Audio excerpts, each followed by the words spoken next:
नमस्ते दोस्तों। आज के इस वीडियो में हम the architecture of Islamic law को समझेंगे। हम उन बुनियादी सोर्सेज यानी फाउंडेशनल सोर्सेज का विश्लेषण करेंगे जिनसे इस्लामिक कानून की पूरी इमारत खड़ी हुई है। सबसे पहले देखते हैं इसका ब्लूप्रिंट। इस्लामिक कानून एक लेयर्ड सिस्टम यानी परतों पर बना है। इसकी शुरुआत डिवाइन रेवलेशन ईश्वरीय संदेश से होती है और यह परंपरा, आम सहमति और तर्क तक जाती है। इसके कोर यानी फाउंडेशन में 4 प्राइमरी सोर्सेज हैं: द कुरान, सुन्ना और हदीस, इज्मा और कयास। इसके अलावा जस्टिस, इक्विटी और गुड कॉन्साइंस भी इसके आधार हैं। वहीं इसकी सुपरस्ट्रक्चर को मजबूती देने के लिए सेकेंडरी सोर्सेज हैं, जैसे कस्टम्स, जुडिशियल डिसीजंस और लेजिस्लेशन। सबसे पहला और सबसे पवित्र सोर्स है द कुरान। इसे डिवाइन ओरिजिन माना जाता है, जो फरिश्ते जिब्राइल के जरिए पैगंबर साहब पर प्रकट हुआ। इसकी हिस्ट्री देखें तो इसके पैसेजेस को अबू बकर ने कलेक्ट किया था और उस्मान ने हिजरी साल 30 में इसकी फाइनल कॉपी जारी की थी। कुरान में करीब 6000 वर्सेस हैं, लेकिन लीगल पॉइंट ऑफ व्यू से करीब 200 वर्सेस कानूनी सिद्धांतों पर बात करते हैं।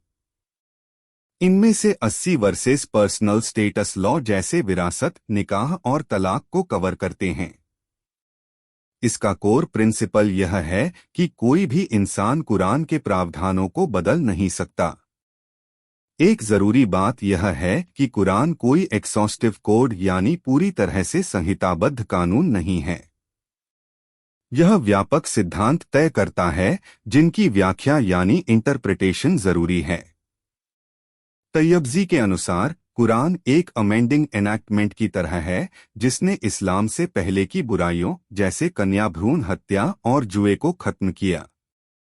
अब अपनी स्क्रीन पर इस फ्लोचार्ट को देखिए। यहाँ सब कुछ शुरू होता है एक क्योरैनिक वर्स से, लेकिन एक ही वर्स को अलग अलग तरीके से इंटरप्रेट किया जा सकता है। अगर हम लेफ्ट साइड देखें तो वहाँ है हेडिया इंटरप्रिटेशन। ये इंटरप्रिटेशन सुन्नी जुरिस्प्रूडेंस का आधार बनती है। वहीं दूसरी तरफ शिया कम्युनिटी के लिए इमामिया इंटरप्रिटेशन को फॉलो किया जाता है, जो शिया जुरिस्प्रूडेंस की नींव है। देखो, सिंपल बात है, हिदाया मतलब कुरान की आयत को सुन्नी हनाफी स्टाइल में समझना। जैसे लॉयर केस को लॉ बुक्स से देखता है, वैसे उल्मा कुरान को सहबा रिवायत प्लस इज्मा प्लस कियास से एक्सप्लेन करते हैं।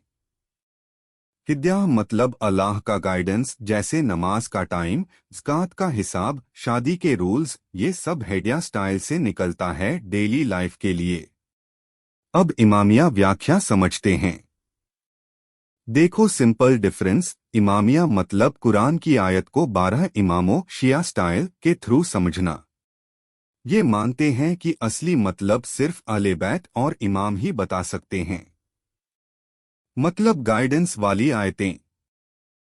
लीडरशिप विलायत वाली आयत को इमाम अली, इमाम महदी से जोड़ते हैं। सुन्नी हिदाया सहाबा से लेते हैं, शिया इमामिया इमामों से। अब यहाँ एक बड़ा सवाल आता है, क्या आज की कोर्ट्स इन वर्सेस को अपनी मर्जी से नए तरीके से इंटरप्रेट कर सकती हैं? इसका जवाब हमें एक बहुत पुराने और लैंडमार्क लीगल केस से मिलता है, आगा मोहम्मद जाफर वर्सेस कुलसुम बीबी 1897। इस केस में प्रिवी काउंसिल ने साफ तौर पर यह कहा था कि अगर किसी वर्स को हिदाया सुन्नी के लिए या इमामिया शिया के लिए जैसी क्लासिक किताबों में एक खास तरीके से समझा दिया गया है, तो कोर्ट्स उसे बदल नहीं सकती। सिंपल शब्दों में कहें तो जो इंटरप्रिटेशन सालों से चली आ रही है और एस्टेब्लिश्ड है, कोर्ट्स उसी प्रेसिडेंट को मानने के लिए बाउंड हैं। जज अपनी तरफ से उसे कोई नया मतलब नहीं दे सकते। जब कुरान में किसी स्पेसिफिक मामले पर सीधा नियम नहीं मिलता, तब हम सुन्ना और हादिस की तरफ बढ़ते हैं। सुन्ना का मतलब है पैगंबर साहब के जीने का तरीका। ये 3 तरह के होते हैं: पहला कॉल यानी उनके कहे हुए शब्द, दूसरा फिल यानी उनके कार्य, और तीसरा तकरीर यानी उनका मौन समर्थन या साइलेंट अप्रूवल। इसे हेडा यानी मार्गदर्शक माना जाता है। जब कुरान में किसी स्पेसिफिक मामले पर सीधा नियम नहीं मिलता, तब हम सुन्ना और हादिस की तरफ बढ़ते हैं। सुन्ना का मतलब है पैगंबर साहब के जीने का तरीका। ये 3 तरह के होते हैं। पहला सुन्नतुल फौल यानी उनके कार्य, दूसरा सुन्नतुल कौल यानी उनके कहे हुए शब्द, और तीसरा सुन्नतुल तकरीर यानी उनका मौन समर्थन या साइलेंट अप्रूवल। इसे हेडा यानी मार्गदर्शक माना जाता है। एवोल्यूशन ऑफ लॉ यानी कानून का विकास 3 स्टेजेस में हुआ। पहली स्टेज पैगंबर साहब के जीवन काल की थी, जब कुरान और सुन्ना ही एकमात्र सोर्स थे। दूसरी स्टेज खुलफाए राशिदीन की थी, जब कयास और इज्मा का इस्तेमाल शुरू हुआ। और तीसरी स्टेज में कानून को व्यवस्थित तरीके से संहिताबद्ध यानी कॉडिफिकेशन किया गया। हम किसी परंपरा की सच्चाई को कैसे पहचानते हैं? चलिए समझते हैं हदीस की जांच परख की प्रक्रिया को। चुनौती बहुत बड़ी थी, क्योंकि पैगंबर के शब्दों और कार्यों को तुरंत रिकॉर्ड नहीं किया गया था, जिससे हजारों विवरण सामने आए। अकेले अहमद इब्न हंबल के संग्रह में 80,000 से अधिक हदीसें थीं। इसीलिए इनकी सत्यता की जांच करना अनिवार्य हो गया। सबसे ऊपर आती हैं अहादीसे मुतवातरा। ये सार्वजनिक रूप से प्रसिद्ध हैं और इन्हें पूरी तरह प्रामाणिक माना जाता है, क्योंकि इनके वर्णन करने वाले इतने अधिक लोग हैं कि उनमें किसी गलती की गुंजाइश नहीं रहती। दूसरे स्तर पर हैं अहादीसे मशहूरा। ये वे हदीसें हैं जिन्हें अधिकांश लोग जानते हैं, हालांकि ये पहले स्तर की तरह हर जगह सार्वभौमिक रूप से प्रसिद्ध नहीं हैं। अंत में आती हैं अहादीसे वाहिद। ये अकेले या व्यक्तिगत वर्णनकर्ताओं पर निर्भर करती हैं, इसलिए इनकी विश्वसनीयता की जांच सबसे गहनता से की जाती है। कंक्लूजन यह है कि जांच का यह सख्त ढांचा यह सुनिश्चित करता है कि केवल सबसे भरोसेमंद शिक्षाएं ही विश्वास का आधार बने। अब हम इज्मा के बारे में समझते हैं। व्यक्तिगत विवरणों से परे सामूहिक सहमति की शक्ति आती है। इसे इज्मा कहा जाता है, जो सर्वसम्मति का आधार है। सर अब्दुल रहीम इसे इस प्रकार परिभाषित करते हैं, किसी विशेष युग में किसी विशेष प्रश्न पर मोहम्मद के अनुयायियों के बीच न्यायविदों यानी जुरिस्ट्स की सहमति। लेकिन इसकी आवश्यकता क्यों पड़ी? जैसे जैसे इस्लामी प्रभाव बढ़ा, ऐसी नई समस्याएं सामने आईं जिनका कुरान या सुन्नत में स्पष्ट रूप से उल्लेख नहीं था। इन उभरती चुनौतियों के समाधान के लिए इज्मा को विकसित किया गया। इसका अधिकार स्वयं कुरान में निहित है, विशेष रूप से सूरह अन-निसा की आयत 59 में। यह आयत आदेश देती है, ए ईमान वालों, अल्लाह की आज्ञा का पालन करो और रसूल की आज्ञा का पालन करो, और उन लोगों की भी जो तुम में अधिकार रखते हैं। यह सुनिश्चित करता है कि सामूहिक सहमति का धार्मिक महत्व है। इज्मा उस बंधनकारी शक्ति के रूप में कार्य करता है जो परंपरा को समय की बदलती जरूरतों के अनुसार ढालता है। अब हम बात करेंगे इज्मा की, वो शक्तिशाली सहमति जो कुरान और हदीस के बाद इस्लामी शरीयत का तीसरा बड़ा स्तंभ है। कल्पना कीजिए एक ऐसा नियम जो समय के साथ बदलता है, लेकिन कभी मूल सत्य से भटकता नहीं। चलिए इसकी 3 परतों को खोलते हैं। दोस्तों, सबसे ऊपर है सहाबा यानी पैगंबर साहब के साथियों का इज्मा। ये वो सुनहरा नियम है जो पूरी उम्माह ने स्वीकार किया। इसे कोई चुनौती नहीं दे सकता, क्योंकि ये कुरान और हदीस से सीधा जुड़ा है। जैसे कोई पवित्र दीवार जो कभी हिलेगी नहीं। अब दूसरा स्तर, जब फकीहों या जूरीस में बहस हो। मान लीजिए एक आयत पर सिर्फ एक हदीस की व्याख्या हो, तो तीसरा मत? ना जी, बिल्कुल नहीं। ये नियम विवाद को सीमित रखता है और सत्य को मजबूत बनाता है। इज्मा यहीं लचीला बनता है। तीसरा, सबसे नीचे आम उम्माह या जनता का इज्मा। ये सामान्य है, विवाद हो सकता है और दोहराया भी जा सकता है। लेकिन याद रखिए, कोई भी वैध इज्मा कुरान या हदीस से टकरा नहीं सकता। ये नियम कानून को जीवंत रखते हैं। और अब मुख्य बात, इज्मा का असली कमाल। ये कानून को बदलते ज़माने की ज़रूरतों के मुताबिक ढाल देता है। नई चुनौतियां, इज्मा समाधान देगा। ये इस्लामी शरीयत को आधुनिक बनाए रखता है, बिना जड़े हिलाए। दोस्तों, इज्मा यही है, अधिकार और लचीलापन का संगम।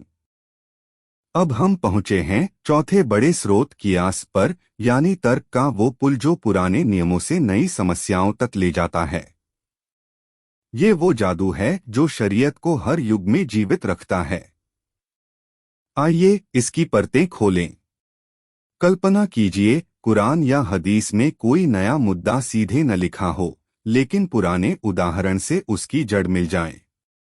कियास यही करता है। मूल मामले यानी इल्लत से नया नियम निकलता है।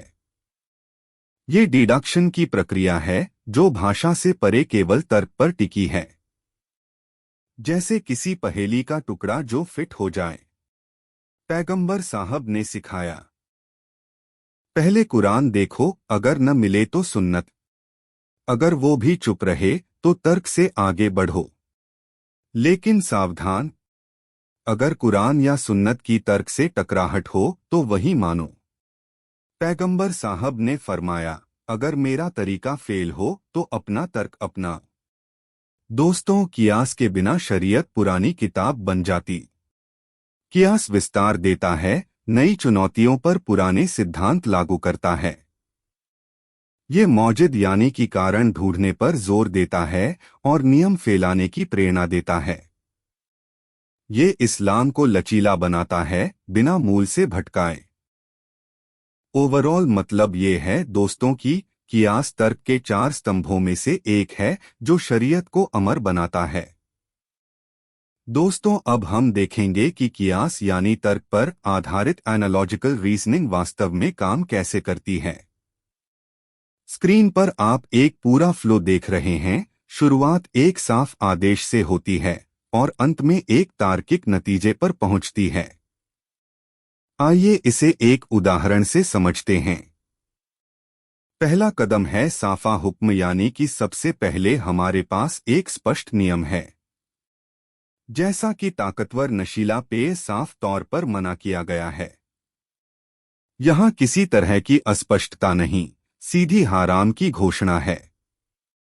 यही हमारे कियास की बुनियाद बनता है। दूसरा कदम है इल्लत की पहचान। अब उलेमा इस हुक्म के पीछे छुपे कारण को तलाश करते हैं, जिसे इल्लत कहा जाता है। इस केस में इल्लत है नशे की हालत, यानी इंटॉक्सिकेशन का असर। जिस चीज में ये असर होगा, उस पर वही आदेश लागू होने की संभावना बन जाती है। तीसरा कदम है नए मामले पर लागू करना। इसके बाद यही प्रभाव किसी नए मामले पर परखा जाता है। मान लीजिए वाइन का नाम किताब में सीधे नहीं आया हो, लेकिन उससे भी वही नशा पैदा होता है। तो कियास कहता है, चूंकि इल्लत वही है तो हुक्म भी वही होगा, यानी वाइन भी निषिद्ध होगी। चौथा कदम है नतीजा और बारीकी। इस पूरी प्रक्रिया से जो निष्कर्ष निकलता है वह सरल है। अगर नशा नहीं है तो उस खास इल्लत के आधार पर रोक भी नहीं लगेगी। लेकिन एक अहम नुक्ता याद रखिए, कुछ मजहबी स्कूलों में जैसे ज़ाहिरी स्कूल कियास को स्वीकार नहीं करते, क्योंकि वे सिर्फ स्पष्ट शब्दों पर चलते हैं। यही कियास की खूबसूरती और बहस दोनों का कारण है। दोस्तों, यहाँ हमारी यात्रा का अंत होता है। कुरान वो मजबूत जड़ है जिस पर सुन्नी शाखा में सुन्नत, हदीस, इज्मा उम्माह और कियास खिलते हैं। शिया शाखा में इमामों का प्रकाश चमकता है, सुन्नत परिवार तक सीमित। एक नींव, दो रास्ते, शरीयत की सुंदर विविधता है। यदि वीडियो अच्छा लगा हो तो लाइक, शेयर और सब्सक्राइब करें। आपके लिए कानून को समझना या याद रखना आसान बने, यही हमारा लक्ष्य है। ऐसे और भी वीडियो आपके लिए आते रहेंगे। वीडियो देखने के लिए धन्यवाद।